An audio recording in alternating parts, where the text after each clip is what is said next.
Today on News Now and coronavirusnow.com, Fox 10 Extra, we're everywhere. We're everywhere. Thank you for joining us here today. We're going to go out to our very own Fox 10's AZAM, Renee Nelson. You see her every morning there on Fox 10 in the morning.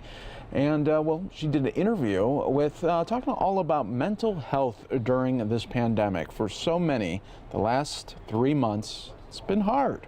You've been stuck at home, working from home, all new type of struggles that you didn't know that you would have. It's juggling life, and it's juggling it all during a pandemic. Renee Nelson here with the interview. In Phoenix, Arizona, for Fox News Now, the coronavirus pandemic has caused enormous levels of stress and anxiety for everyone, and that includes our children as well. And today we're talking about how we can parent through the pandemic with fact-based and science-backed strategies. So Dr. Robin Gurwitch is a psychologist and a professor in the Department of Psychiatry and Behavioral Sciences at Duke University Medical Center and the Center for Child and Family Health. Welcome, Doctor. Great to have you with us. Thank you for having me. Yeah, it's great to have you. Dr. Gurwitch, you're recognized as an expert in understanding and supporting children, specifically after trauma and after disasters and crisis events, including terrorism. But how does the coronavirus pandemic kind of fit in terms of traumatic events? Sure. So I think if we look at the pandemic, it leans more to the disaster category, and rather than saying, gosh, this pandemic is traumatizing. This is a disastrous, unique event right now. So what do you see common in children when they are faced with events like this? Sure. For children, they are going to be stressed and distressed. They pick up cues from us as well. Their life has sort of turned upside down for the last several months. And so the science tells us we know what kind of reactions we may see in children. It changes a little by age. But we know that young children may be more clingy, have more temper tantrums or meltdowns. As children get older, more irritability, more difficulty with attention and concentration, or even remembering things they always did before, like chores. Well, that brings up something interesting because you're talking about kids now that don't go to school like they normally have. And we're saying that they have some problems now paying attention because of the events. How do we cope with that as parents? It is a not a good recipe that you would want to repeat. So what we recognize is understanding that children may have a little bit more difficulty with their concentration and attention and even retaining new information, coupled with a brand new platform in which to learn. We need to consider educators, I think, are doing a great job thinking about how do they perform smaller lesson plans, doable lesson plans. I think for parents, having some routine that's built in at this time each day, we're going to have school time. This time each day, we're going to have some free time or playtime. This time each day, we're going to have some quiet and alone time. I think having the structure can help, and being able to rely on my parents to be a little bit more patient with me. I'm truly trying, but when I'm stressed, my body reacts and my mind reacts a little bit differently. And I definitely present that in my behaviors. So you mentioned with smaller children, you may see them more clingy, more maybe apt to act out. What are you seeing in older kids? Because they're struggling as well.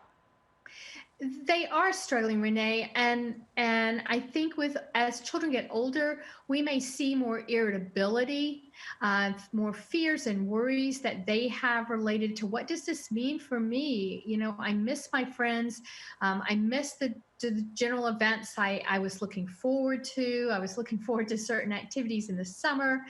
So we may see that attention and concentration problems in older children, sleep issues may be present as well.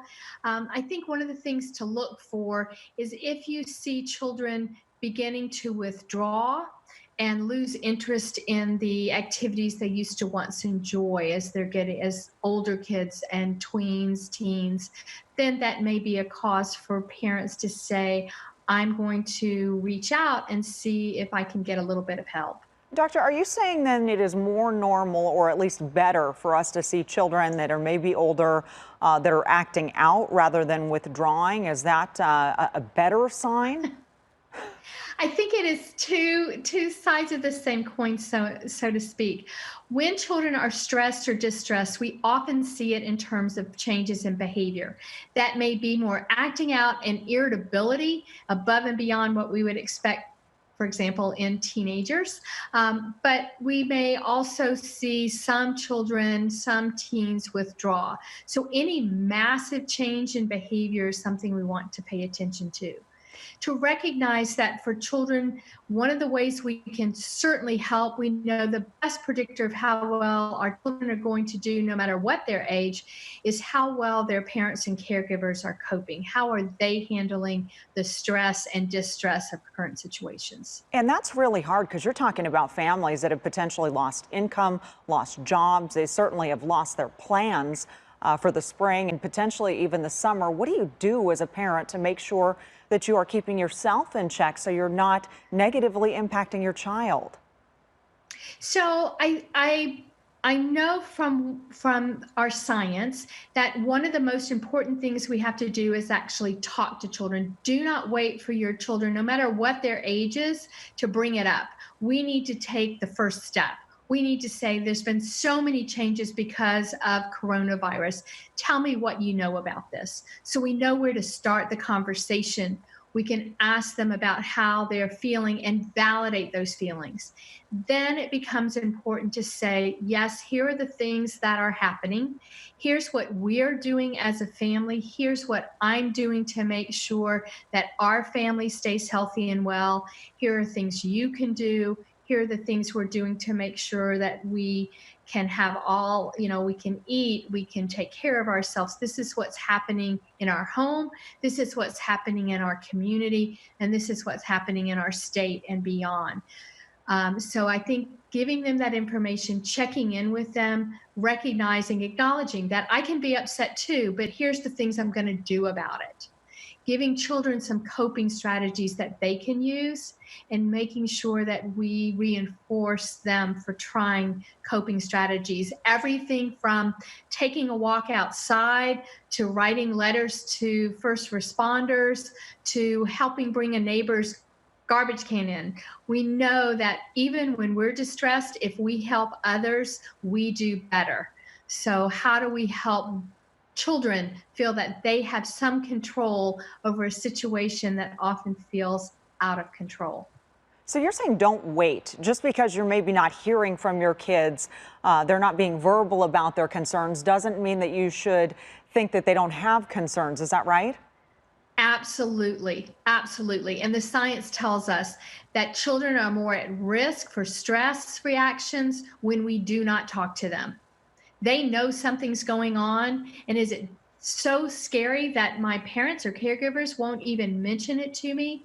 So when we take the first step, when we check in, what do you know about this? Or what are your friends saying, for example, if you're talking with teenagers? Then we know where they're starting from. We can correct any misinformation they have. And honestly, if we can talk about something like this pandemic, and we're open and we're honest about what's going on at a level they can understand, you're setting the stage that I can be trusted. So for disappointments down the road, peer pressure, bullying, other things that may impact children and teens, I can talk to my parents or caregivers because they can talk about the hard stuff. They don't refrain from engaging in that conversation with me. So it's almost an opportunity as a parent if you utilize the timing correctly. Wonderful point. I think it is critical. I know that right now we are at sort of a crossroads to think through what are the values and the ideas that we want to come out of this. So this is a perfect opportunity in the midst of this pandemic to think about how do we want our children to perceive others, to treat others, to be, moments of gratitude, moments of hope. How do we help them right now create and connect with these ideas. So as we come through this, even though it's going to be a different world, they take those values and beliefs with them. And the trauma of a virus and a global pandemic is certainly enough. And now we're adding on top of it some real unrest within, the country. It's spreading throughout the world with the rioting that we're seeing. How is that adding just to the stress of children not even knowing, what's going to come next? The stress of the current situation of addressing racial injustice is another important conversation. Again, adults have this on television. They're talking about it with others. It's important to also think about what's the message we want to give our children. How do we have a conversation with children about racial injustice? So that conversation is equally important. And the conversation that I might have as a white woman with my children will be different than a conversation that a person of color has with their children. But the conversations are essential because, again, this is a moment in our history. Where do you want your children? How do you want them to think about this moving forward? So while my child may come from a place of white privilege, what can they do if a friend that they see of color is being bullied or picked on or discriminated against? Rather than standing by, how do they say something? Helping them understand, how does these events right now fit into history? And children at different ages will understand it at a different level. There are wonderful children's books about this issue. That may be a wonderful way to start a conversation with a young child. Read a book together and then talk about it.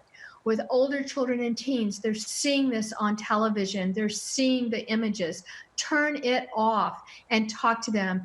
There's a lot of stuff that we just watched together. Tell me what you think about it, so that you have a chance to address it with the ideas and beliefs and values that you want to share with them. Let's talk about those that are in our households potentially still, the ones that are still technically kids. They're under our roofs, but they are just about adults, and they're a graduating class that has just skipped some major milestones. I imagine the world makes very little sense to them right now. What do we do with them? Because we're talking about young adults here. Yes, and to acknowledge that this is not fair. This is not how they envisioned graduating from high school, graduating from college, beginning college. All of the plans and the ideas of what they had to be postponed, put on a different burner, celebrated in a different way. So the question is, how do we acknowledge that disappointment? How do we think about celebrating those events? I have seen schools do amazing jobs at coming up with innovative and creative ways to celebrate graduations. It's not exactly what they thought it would be, but this will certainly be something they will talk about. This will be there. I remember where I was during COVID. There's also opportunities, and I think it's really critical to include them in the conversation. How would you like to celebrate this big, important milestone in your life? Again, giving them a little bit of an opportunity. I've seen so many, drive-by birthday parties, drive-by graduations, letters sent to different people, baskets sent to graduates. So people are becoming very creative and including your teen on how they would like to acknowledge this event. Or young adults, what is it like to graduate from college without the big pomp and circumstance? Well, and it's not the easiest age group to manage. When you are a young adult ready to leave the nest, you're ready yesterday. So it's a different set of things to manage. How do you know when that child or young adult really needs some extra help and maybe you're just not enough? Are there signs to look for? So I agree that sometimes children may need that extra help. And there are resources available. The signs you would look for is if you're hearing the young adult in your life, when they talk about the future, it sounds hopeless. It sounds very void of any positivity. So if you're hearing your young adult not see a way forward, that would be a giant red flag, and to say, God, I'm here for you, but I'm here for you to also get a little bit of extra help. We can be as supportive as possible, but sometimes children and teens do need that extra bit of help. Families. And you know that there's extra help needed. You want to pick up from there? Sure. So we know that some children may need a little bit of extra help. While a supportive adult in their life is the primary thing that we know will help children and young adults do well, we also know that a small percentage will need that extra help. So if you see depression, feelings of hopelessness, looking at the future and not seeing much to speak for it, changing all their plans because why does it matter? No hope at all. Then that would be a sign to say, gosh, you know what? I'm going to connect us. I'm going to connect you with someone that may be able to help. There are amazing resources available for families, helplines that are available, services that are available right now. And I think, as you mentioned, we're living in a very unusual time. Not only do we have a pandemic, but we have the racial injustice that is coming to the fore again, that watershed moment that may be happening right now. So more children may have more distress right now. Yeah, so much to cope with these days, but I do want to end on a positive note here. Yes. I know it's tough these days, but does the research tell us anything hopeful about the future for children and teens that are actually having to deal with this experience now? Yes. So the research tells us the good news is that the majority of children and teens with supportive, caring adults that are talking to them, that are supporting them and coping and giving them ways to manage this, will do fairly well. The other thing we know is for children that are needing that extra bit, we have interventions that we know absolutely work. The science has come quite a ways with that. And finally, this may be a time when we look back, we say, we definitely are going to have a cleaner nation, right? We all are good at washing our hands from little bitties all the way That's up. for sure. So what are the other things we can take out? So maybe we become a kinder nation because we recognize that there are people in our midst that do above and beyond all the time. How do we become a kinder person as well?